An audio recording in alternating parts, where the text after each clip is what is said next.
So ayun guys, nandito tayo ngayon sa Nakayama. Bali, mag-install tayo ng dashcam. May technician kasi ako ditong magaling mag-install ng dashcam. Bali, yung 3 wheels na to, i-installan natin ng dashcam. Tara, lapitan natin. So ayan, sinisimulan niya ng lagyan ng dashcam. Sinasabi mo pang-ipit? Pang dinidikit lang? Nasa bag ko, sa bulsa. Ayun yung technician ko, magaling to. Hello guys. So, ayan, nilagay niya na yung camera sa baba. Ayan yung camera niya sa likod.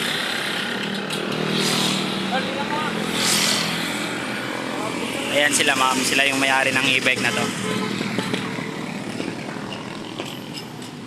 Tara, try na natin.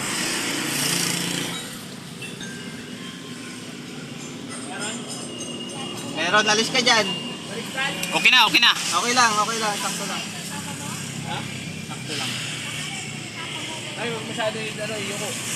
Ayan na yung sa likod niya. Yan, ganyan mo, yan, tungo mo para. Okay na. Parang alang alis.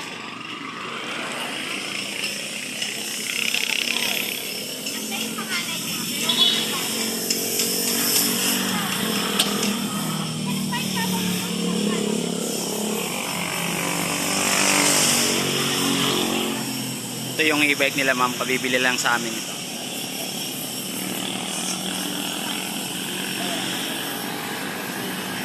Bale, sisit up na lang yung camera niya sa likod. Kung saan ikakabit siya, ay kung saan siya ilalagay. Dito to lo, itornilyo mo na lang to dito. Yung di ba may tornilyo tayong pang plastic? Oo nga. Diyan. Didikit ko na nga. Hindi kaya Kasi hindi dito. kasi nakayuko eh. Kita naman eh. Ha? Kita naman eh. Yan. Talpak mo. Gusto ko nakayuko siya eh. Harap cute. Di makikita yung ano. Ha? Ano?